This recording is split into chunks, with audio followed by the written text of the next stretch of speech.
Hey, good morning. Man, last week's always a great reminder that He is alive and He's working in our lives and He's answering our prayers and He's moving and He's all about that, and we just give Him praise for that. We're moving back into our Intimate Living series for the next several weeks. We're talking about how to develop intimate relationships, ultimately with God first and foremost, but also with each other. And we're looking at roadblocks that kind of deter that from happening, as well as spending most of our time on building blocks, characteristics, traits that help facilitate that desire. We've looked at attentiveness and authenticity. We've talked about commitment, consideration, desire, and encouragement. And today we're talking about another building block called harmony or tranquility. And the roadblock is tension. Early in our marriage, and Susie and I have been married for 32 years now. Early in our marriage, I had a youth minister friend say, "Hey, Tim, do you want to go offshore fishing in the Gulf of Mexico?" And I'm like, "Yeah, of course. Who wouldn't want to do that?" And because we had a boat at the time, and I was fishing inshore, every 2 weeks or so, I was out there with somebody. And so he goes, "Well, this is going to be at night." I'm like, "That sounds great." And so we scheduled it. And when we scheduled it, it was about 5 or 6 days before we were going. Little did we realize that a hurricane would be coming through that morning. And so the hurricane came through. It was pretty much done by 10 o'clock in the morning. So we're like, hey, we're young, we're dumb, we're thrill seekers. We didn't alter our plans for that evening. And as we navigated out through the channel markers into open water, everything seemed eerily peaceful. And about a half a mile offshore, that's when the water and the circumstances changed from tranquil to quite tense. Flat, protected water became 4-foot breakers and a howling, swirling wind. The boat propelled up one approaching wave only to get launched into the darkness of the next. And with each occurrence, the hull just slammed down and just made this nasty reverberation, harrowing type of sound. Well, after 20 miles of getting offshore, making slow progress, when the Loran, which is kind of like a GPS kind of system, when the Loran went off and alarmed, we were on the honey hole. So within the first minute of arrival, Bob, who I was with, he dropped the anchor, he chummed the waters with his undigested dinner, and he said, "I think we should go in." And before I could even respond with, "Okay, that's fine," he started the engine, pulled the anchor, and had us headed back east. And in some respects, it was the quickest fishing trip I never had. I never got my line in the water. Well, as we were headed east, we were about 10 miles offshore, and we started noticing the lights. And things were different. They didn't look right. And as it turns out, we were 10 miles south of where we should have been. And so obviously, had we been looking at the compass was the only object in the boat with any sense, including the 2 adults that were in the boat at the time. The Loran obviously wasn't working. We weren't even on the honey hole, even if we were to drop a line. And we made our way slowly back north to the boat ramp where the gate was locked. And so we had to call the park ranger and convince him to get out of bed so that we didn't have to sleep in the truck till 6 a.m. Now, I mention all that to you because something really strange happened to me that night, besides all that. On the way out, and it never has happened before this time, and it never has happened since, but on the way out during that bumpy 20-mile run offshore, all I could think about was one thing. I needed to jump out of the boat. It was the weirdest thing. My mind kept telling me that the safest place for me was not in the boat, it was in the water. You talk about a Jonah moment. It was weird. I'd grown up fishing on the water, Mill Cove, Intercoastal Waterway. My dad and I were fishing every other weekend or so, but it was always in the light of day.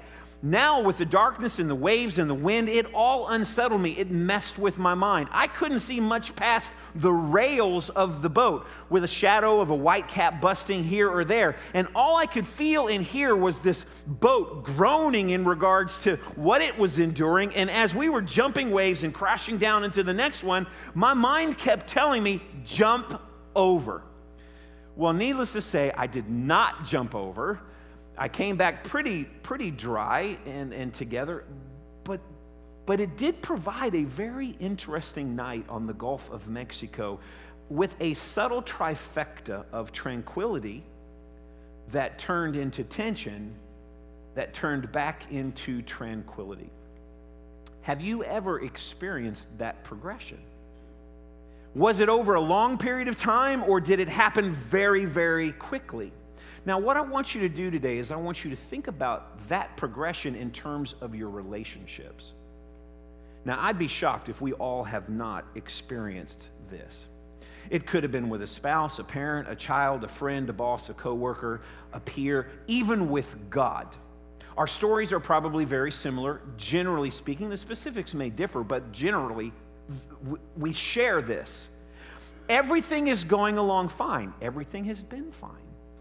Then we encounter a snag in the relational road. A surprise occurs. A comment is made.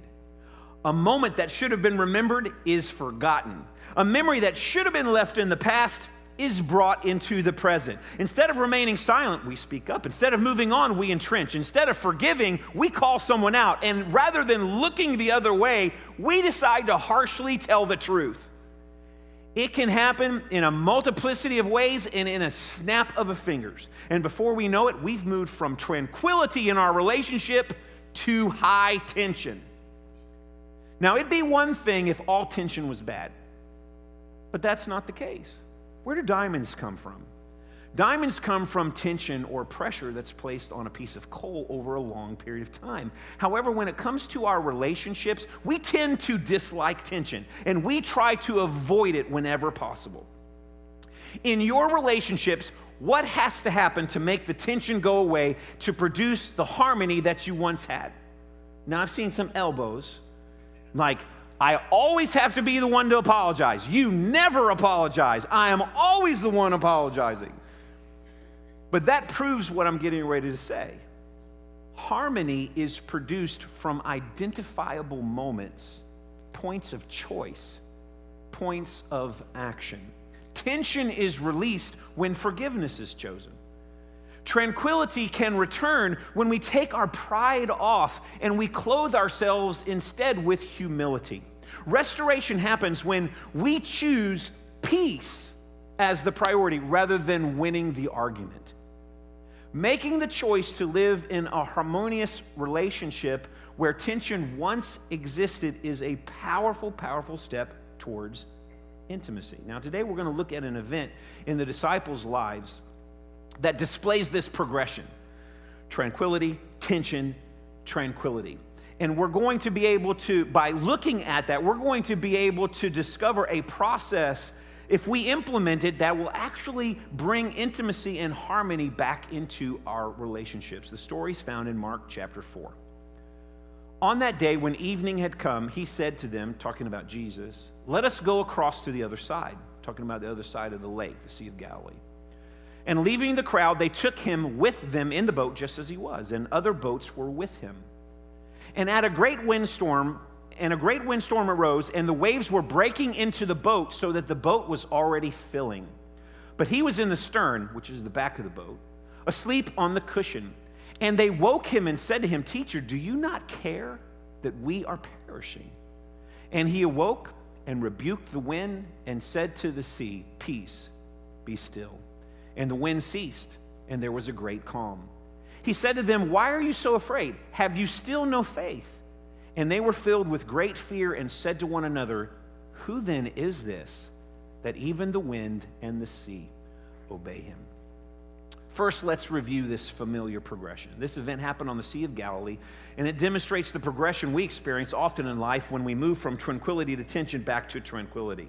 The disciples had a pretty tranquil day. I mean, they had spent the day on the side of the Sea of Galilee. Jesus was teaching the people. He used parables. And when evening had come, Jesus told the disciples about his plans. We're going to go across to the other side of the lake. And as they got in the boat, everything seems to be great. Tranquility continued to surround them.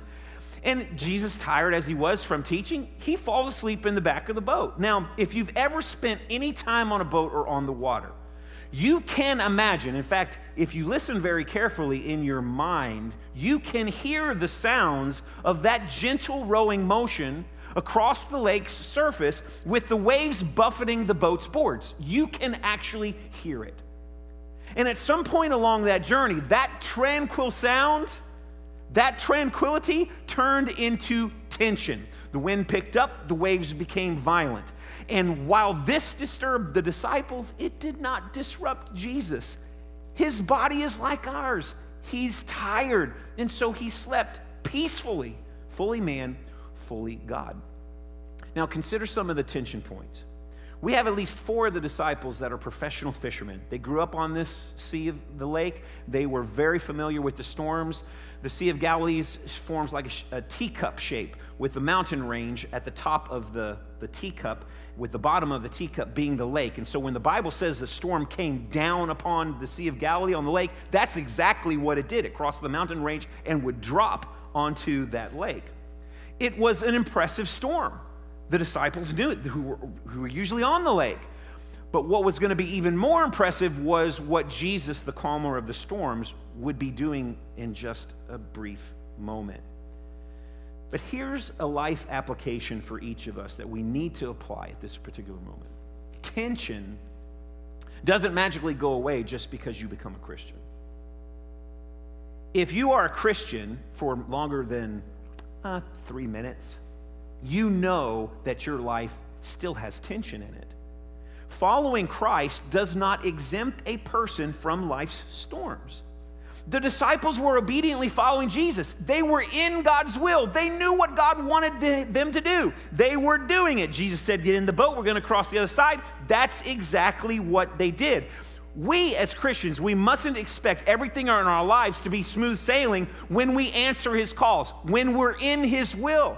Sometimes being in his will brings the turmoil and the peril, and the disciples knew exactly what that was like. In our lives, we've experienced disappointment. We've experienced sickness and sorrow and loss and grief, and those are all a part of life's experiences, whether you are walking in obedience with Christ or not. But here is the advantage of being on the Lord's side.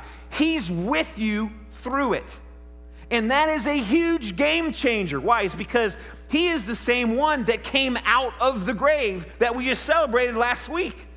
And so if he can come out of the grave once dead, now alive, having him in our boat when a storm is raging is of critical importance. And so through the temptations and through the tempest and through the trials, Jesus teaches us valuable lessons and he demonstrates his power. Tension can exist when Jesus is present, but here's the kicker. Tranquility is never far away when we're in Jesus' boat. So we got to make sure we're in his boat. Amid the tension, the disciples wake Jesus up. Have you ever been stirred like from a deep sleep to all of a sudden there's panic in the house? The laundry is just, the washer is spilling water all over the place, or the dishwasher's blown up, or something has happened, the dog's loose, and the person's right there in your face telling you what's going on, and you just come right out of a deep sleep. Well, here's the disciples doing that to Jesus. They're in panic mode. That's tension. They think they're going to die. That's serious tension. But it gets worse. They wonder if Jesus has stopped caring for them. That is magnified and multiplied tension. 3 words. That's all Jesus needed. And he didn't even need that, but he used 3. Peace, be still. Tranquility was immediately restored. No hour-long prayer service. Ever been to one of those? You're like 20 minutes into it, and I'm like, oh my goodness gracious, I got 40 more minutes. No singing of a 5-stanza hymn. Remember back in the 70s and 80s where we'd just go and there'd be another stanza and another stanza. No kumbaya. Kumbaya, my Lord. No kumbaya. They're not holding hands. They're not lighting candles, especially in a wooden boat. Not a good thing. Jesus calmed the storm and instilled sense of awe with 3 simple words. Peace, be still. Now, there's a helpful process in this progression in the story.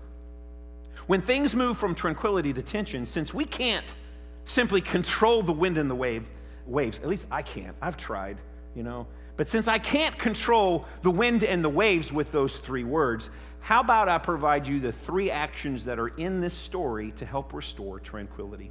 Here's the first one. You have to ask the important questions. When the tension was the greatest, the disciples, they fired off a question in Jesus' direction. It seemed to be the most important question in their mind at the time. It was this: Teacher, do you not care that we are perishing? In other words, Jesus, we're going to die. Do you care? The question wasn't, hey, Jesus, can you grab a bucket and help us bail? Because you're just kind of snoring in the back. We need your help. It wasn't even, can you work a miracle? At the core of their greatest concern was whether or not Jesus was concerned about them. The disciples needed to know just one thing in that moment. In the greatest of tensions of their lives, Jesus, do you care about me? Not much has changed in 2,000 years, has it? Second, you got to wait on Jesus. Did you notice that Jesus never directly answered their question? Do you care that we're perishing, teacher? He didn't answer that question. He didn't say, well, you know what? I seem to recall a 3-point sermon that my father gave me once, and the first point is, he didn't go into that. He didn't say, well, fellas, you know I care, because remember that time that, we had 12 baskets of bread and fish left over from that, one miracle? You guys know. It's not that Jesus wasn't listening to their concern. I mean, the wind was howling, the waves were coming over the boat. He heard them loud and clear, but he chose, instead of addressing their question outright, he attacked the root of their tension. He rebuked the wind, he rebuked the storm, he rebuked the waves with 3 words: peace, be still. Can you imagine if the disciples would have responded to those 3 words the way the wind, the storm, and the waves responded to those 3 words? So often we don't ask the important questions when tension surrounds us, and then we follow it with another mistake. We don't wait on Jesus. We can create a mess for ourselves and for those around us by doing whatever comes first to our mind. Whatever the first thing is that comes to mind, that's what I'm going to do. Or if we do think of praying, we send up a quick prayer and we never wait around for the answer. Waiting is hard. It's hard, especially when you're in the midst of tension. You just want it over. I get it. It's hard. But after asking the important questions, we have to wait on Jesus to reveal his will. The third thing is this: we have to express a faith step. When the great calm set in and tranquility was returned, you'll notice that the disciples had their own set of questions. Jesus had his own set of questions for the disciples, and then they asked Jesus another one. Jesus' questions revolved around their faith, or better yet, their lack of faith. Where's your faith? Are you still not believing anymore? Well, they did, however, actually express a measure of faith after the tension was removed. But here's the kicker. We should be able to express a measure of faith even when we're in the midst of the tension. It's one thing to wait until the tension is over. Okay, the disciples had to wait. But when you're in the midst of the storm, that too is a perfect time to express a measure of faith. What were they filled with? They were filled with a great fear. Fear is an interesting word. It covers a wide variety of spectrum of thought. But the disciples, they experienced this fear. Their fear is best understood as awe, reverence. They had an awe and a reverence for Jesus. Who wouldn't? I mean, peace be still, and boom, it immediately calm. I mean, some of them grew up on this body of water. They knew, they'd seen storms come and go, and none of them have ever responded to their words. And yet Jesus says 3 words. He says, where's your faith? They didn't answer the question. Yet they asked a very appropriate question themselves. Who is this? Who is this that the wind and the waves respond? You know, the answer to that question has eternal significance, and each and every one of us has to answer that question and will answer that question. Who is Jesus? Every single one of us, by the lives we live, answer that question, and it will determine where you spend eternity, your answer to that question. Everyone in that boat, every single one of those individuals in that boat and the other boats that were with them, their lives would be given for the answer, in a good way or in a bad way. So many questions can be asked. about this common earthly progression: tranquility, tension, tranquility. But our answers should ultimately lead to a faith step. Now, their group question as to who Jesus was signified a faith step for all of them except one person in one of those boats. You know who that was: Judas. Didn't change his life, but most of the disciples, man, they were learning that nothing was impossible for their Creator, and Jesus is the Creator. He's sitting in their boat. Most of them, they discovered Jesus was worthy of their faith, their trust, when their feet were planted on solid ground or when their backside was planted in a boat. They realized, they were learning that they could ask Jesus and he would answer. He may not answer directly the way they think he's going to answer, but he is going to answer. Jesus did care. Jesus is just as much in control during the tranquil moments as he is in the turmoil. He is in just as much control. Faith leads to harmony, and harmony with the one who can control nature can directly impact all of our lives and our relationships. And they were also learning that Jesus can lead us from turmoil back to tranquility. So you say, okay, great story, great event. How does this impact my relationships? How does this relate to intimate living? I'm so glad you asked that question. You need to ask that every time we talk about intimate living. How does my relationship with God, how does my relationship with others, how can they improve from this particular story? Well, we want to apply the process. What's the process? Well, first, you got to ask. You got to ask the most important questions. When tension arises in your relationship, you've got to think about what are the most important questions to ask. Does it really matter whose fault it is? 90+%, if not more, it doesn't matter whose fault it is. That is not the question to ask. But taking the time to ask the vital questions can center us in the midst of the relational storm that we face. Remember, the whole point of asking the right questions is to get to the right solutions. In other words, our answers will guide us back into intimacy with God and others. How about some of these care questions? Since the disciples asked a care question, let us ask a few. Do I really care about my relationship with this individual that I have tension with? Do I really care about it? Do I care about their eternity? Do I really care that as a Christian, I have the ministry of reconciliation? That's my ministry, and so I need to be reconciled. Do I really care about that? And outside of those care questions, there's lots of other questions that I can ask. Why am I angry with this person? Why am I angry with God? How does Jesus want me to respond? What can I do in this situation to bring glory to God? Boy, that's a good question. Why does the tension exist between me and this other individual? What's the root cause of the tranquility break? You see, asking and answering the right question ensures that we have an honest conversation with ourselves. And I said this almost from the very beginning of the series. You have to be able to talk honestly with yourself. You have to be able to have an honest conversation, and you have to be able to rely that you're telling yourself the truth. If you cannot have an honest conversation with yourself, you're in serious trouble. You need to talk to someone so that you can start having honest dialogue with yourself. Honesty will hasten your journey back to tranquility. You got to ask the right questions. Second, you got to wait. You have to wait. I know it's hard, but you have to wait. You got to wait on Jesus and his resolution plan. Jesus has a will for your life. He has a plan for your relationships. And he's still in the business of calming storms. He still calms those who find themselves dangerously close to a swamped boat in this relationships that we call life. But you got to keep your eyes open. You got to keep watch. You got to talk to him. You have to listen for his words. Now, you may not hear the audible words, "Peace, be still," but he is singing his peace over you and your relationships. Why? He's almighty. And if he can calm a physical storm in the middle of a Sea of Galilee, he can calm a relational, spiritual, mental, emotional storm that is threatening to destroy your relationships. There's power in those words. Peace, be still. Those words have the power to tame any storm that you are faced with that's destroying your relationships. Ask, wait. The third thing is you have to express.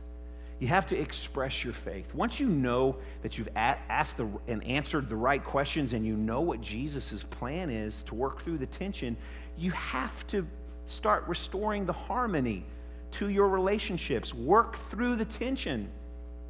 Express your trust. Express your confidence in him through taking that next step of faith. That's what the Cove's all about, taking your next step of faith. We talk about it every week. And you may find yourself, you have to be the one that asks for forgiveness. You may discover that it's your move. You may discover it's not your move. Oh, you want it over, but Jesus tells you to wait on that other person. Oh, that's tough. I just want it over with. I want out of that boat that's filled with turmoil, and yet I have to wait. You may find it wasn't as complicated or as tense as you thought, but you have to be obedient. When he lays on your heart what to do, you have to do it through obedience. Your relationship with God, your relationship with others can improve and move back to tranquility, back to harmony. So what does it look like? It looks like this. Ask, wait, and express. And what we're left with is the same thing that the disciples were left with. When we do that correctly, we're left with awe. When we accomplish that process in the correct manner, it will leave us with a sense of awe for Jesus. And at the root of it, isn't that truly what describes intimate living? Awe for Jesus.